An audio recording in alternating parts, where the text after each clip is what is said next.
We have tons of news to discuss today, including some signings in Detroit and Tampa. We have an update on the Alex Galchenyuk legal situation he was dealing with a few weeks back, plus big news out of Montreal regarding Logan Mailloux, Edmonton Oilers front office news, as well as some trade talk around the Philadelphia Flyers and the Toronto Maple Leafs, where it could be a good landing spot for William Nylander, plus a well-known media member in Toronto has also called out Austin Matthews. So we'll discuss all that with the Leafs and more coming up next.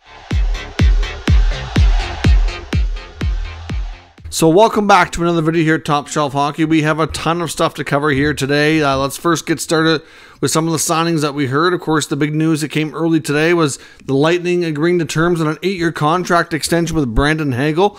Hagel has signed an 8-year deal with an average annual value of $6.5 million. He's currently 24 years of age. He turns 25 just a matter of a few days here, actually, later this week. So he'll be 25. Put together his first 30-goal campaign last year. Had 25 the year before. That was split between Tampa and Chicago. They gave up a fairly big, hefty price to the Blackhawks to pry him out of Chicago a couple years back. So no big surprise that they want to make sure he's involved with the team for a long time. I don't think he's hit his prime yet. If he's going to be able to be a consistent 30-goal player, then this is going to age very, very, very well.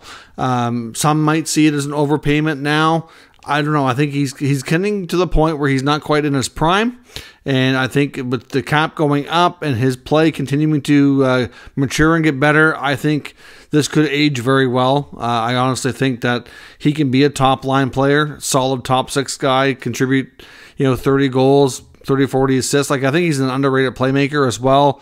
Good hard-working player. So I don't know. I really like Hagel as a player.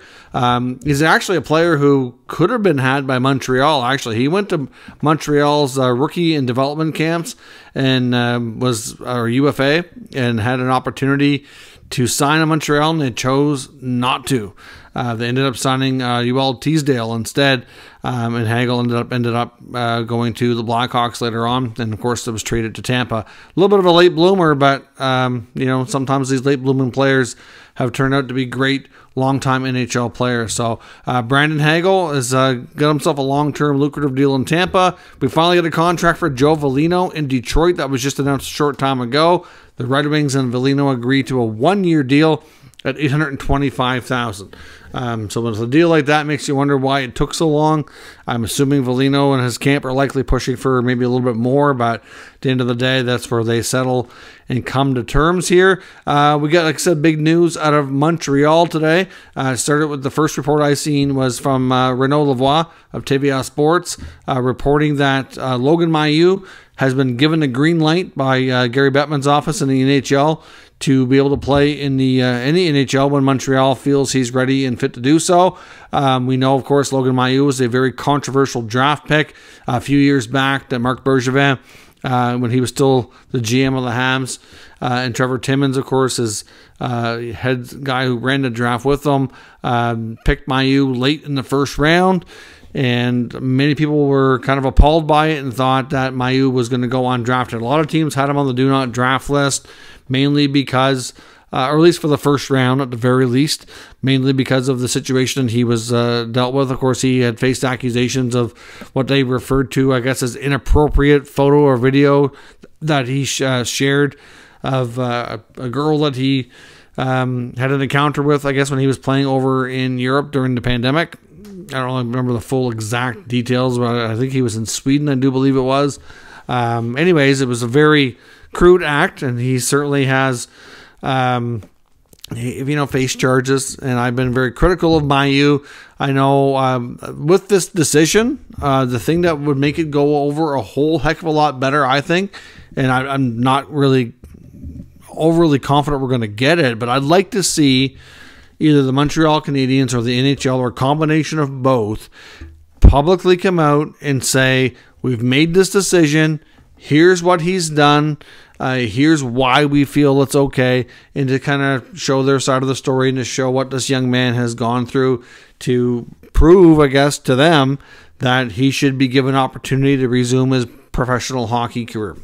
I think that would certainly help with the situation from a PR standpoint. But again, we've seen how the NHL handles some of these difficult off-ice situations, and they don't really have a great track record. So we'll have to see. But the fact is, regardless of what everybody thinks about it, Logan Mailloux, off the ice, certainly had some major issues.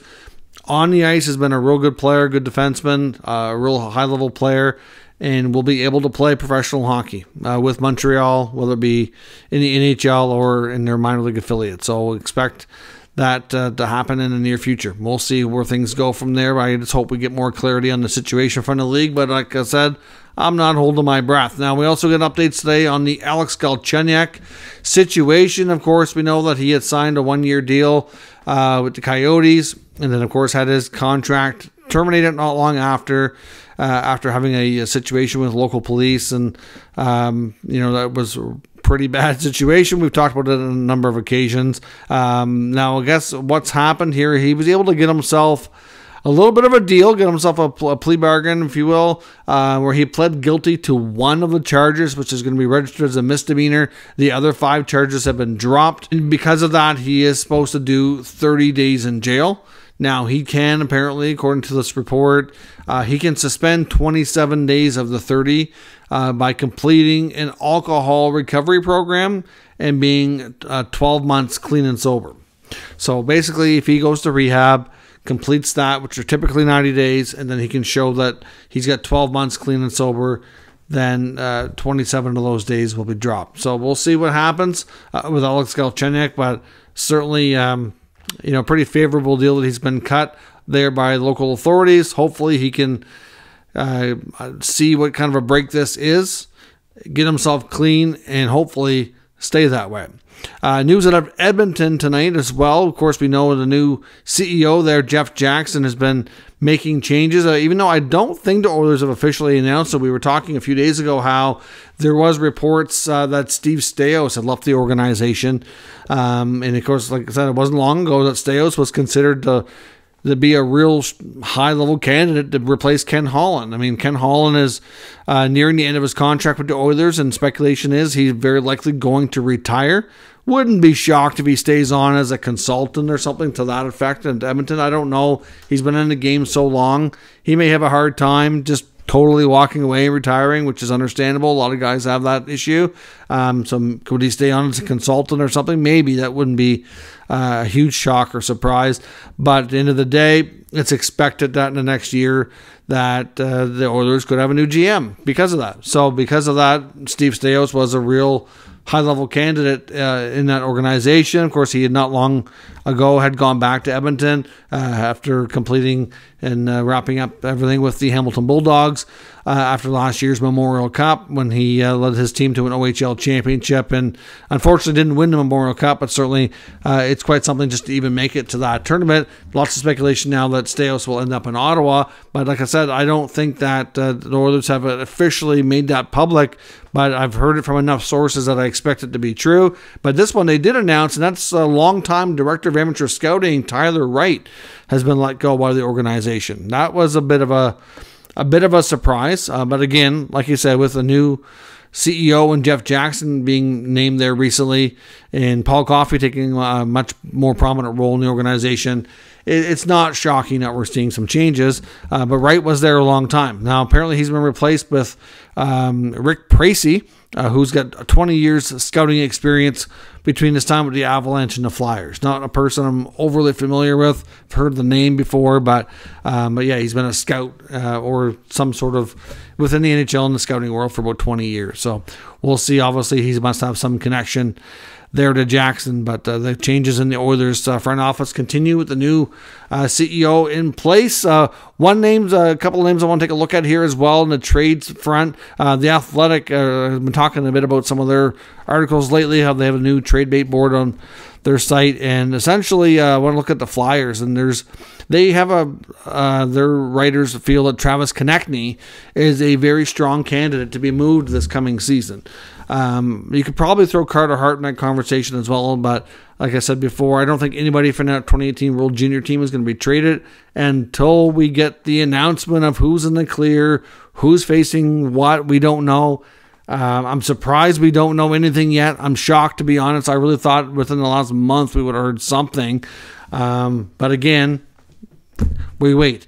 But Konechny, on the other hand, not connected to that team. I honestly, I can understand why they would feel he'd be a strong trade candidate. I don't think the Flyers at this point, with what they have on their roster, feel a desire, like a burning need that they have to go out and do this. So to me, the only way they trade Travis Konechny is if a team really comes calling and really overpays. If they like him enough that they're willing to give enough, then that's why they move him. I think he's a player that Tortorella likes. He's tough to play against, not afraid to finish his checks. Like, I can see him being a Torts guy. And I know he's had a lot of good things to say about him. Wouldn't even be shocked if he was a potential candidate for the captaincy there. If Sean Couturier can be healthy and resume what he used to be for the Flyers, then he would be probably the more logical choice as well. But at the end of the day, Konechny, can I see him being traded this year? Maybe. I don't think the Flyers feel a huge rush or need to do it unless the team comes out and overpays. Now, I do want to talk about the Leafs in a couple scenarios. One, most of you probably know who Jeff O'Neill is. Jeff O'Neill, of course, former NHL player, played a long time in the Whalers Hurricanes organization, but obviously a local Toronto native, and finished up his career with the Leafs and has been in the media in Toronto for quite some time now with TSN. Does a lot of the panels on games. World Juniors has been obviously on the TSN Toronto radio station on a very popular program, Overdrive, with Brian Hayes and Jamie McLennan. And on a recent radio appearance, O'Neill had some choice words for Austin Matthews, which I thought was certainly can show the frustration. And I think he speaks for a lot of the fans. Essentially, he called the situation that if the Leafs and Matthews go into the season and without a signature on paper and an extension in place, he said it's very comparable and similar to the Tavares situation where John Tavares left the Islanders and came to the Leafs. He said it's nice for Matthews to be saying all the right things, saying, how much he loves it in Toronto and he wants to sign and, can't imagine playing anywhere else. Like, Matthews has said all the right things all along. We have no reason to believe, based on his own comments, that he would prefer to play somewhere else. We cannot say that at all.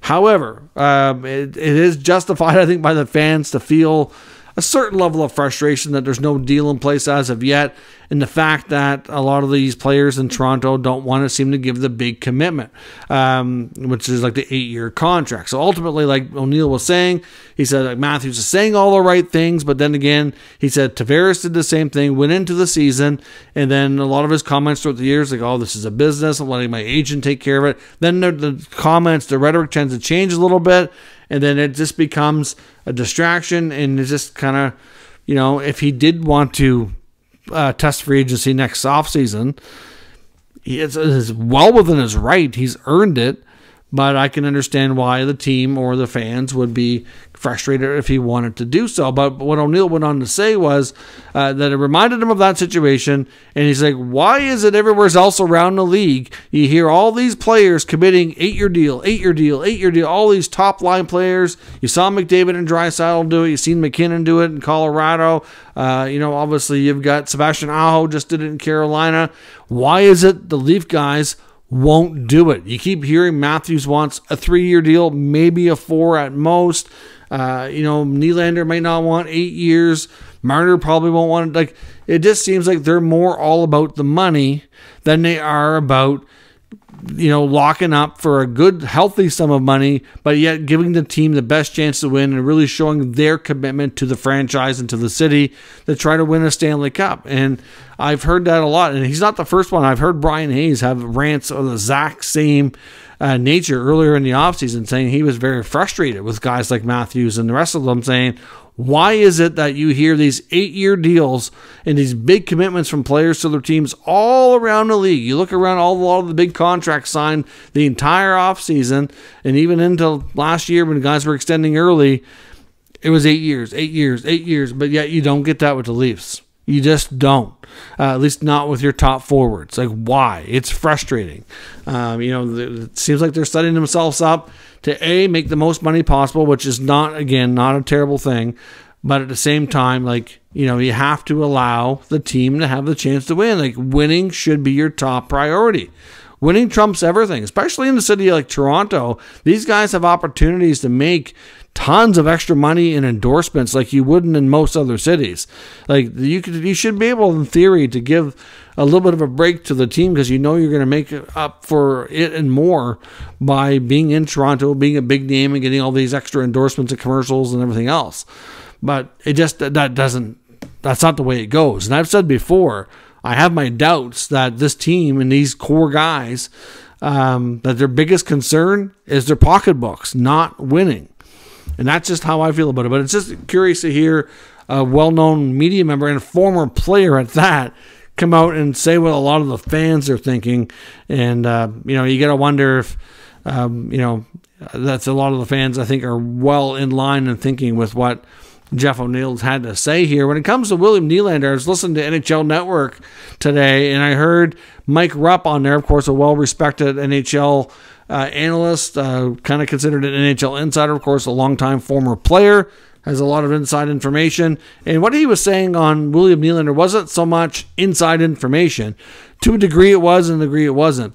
So I don't want to get this construed wrong. I don't want us to think that he's saying this is going to happen or that he's heard it's going to happen or anything like that. But what he was saying was he was asked point blank about William Nylander's contract, the extension, how it's working out, and he said that essentially he sees Nylander's time in Toronto coming to an end in the very near future. I wasn't sure, didn't say it was going to happen before the season started, but certainly before the season ends, that he sees Nylander getting moved out of Toronto because the contract extension is going to become too much and too difficult for them to pull off. He says he sees Matthews ultimately getting the contract that he wants, which is probably what we've heard, 4 years, maybe 5 at most, but likely 4 years, around $13.5 to $14 million, and that's going to squeeze Nylander out of town.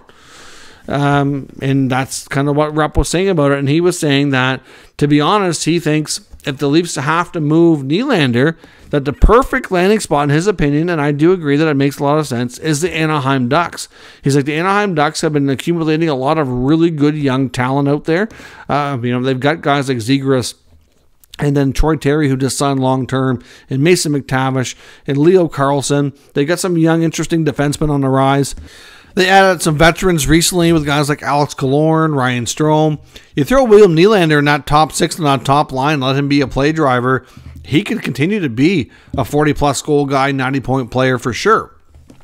He would be a great fit there. I mean, he's got the experience he can bring from Toronto and connect well with skill-wise with all these young players there. The Anaheim Ducks are one of the few teams that have the salary cap flexibility to pay him what he wants.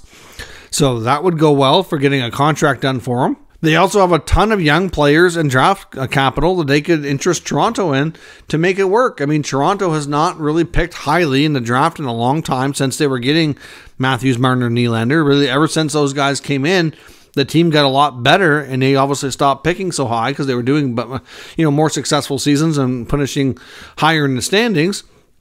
Why not get a nice future-based package come back to get some nice young talent that they can inject in their lineup to balance things out in Toronto? It's not a terrible idea.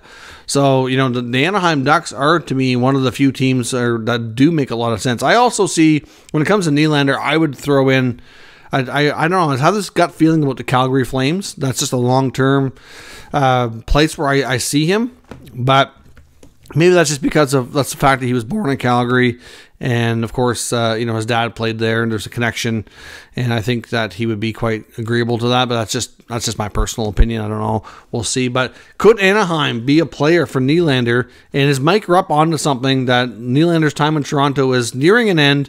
And then that makes a lot of sense as to where he could end up. Let me know your thoughts on all today's news and rumors down in the comments down below. We'll discuss further. If you're new to the channel, make sure you subscribe and stick around. We'll keep you up to date with the latest news, rumors, and analysis of all 32 NHL teams. Thanks for watching, and I'll catch you next time.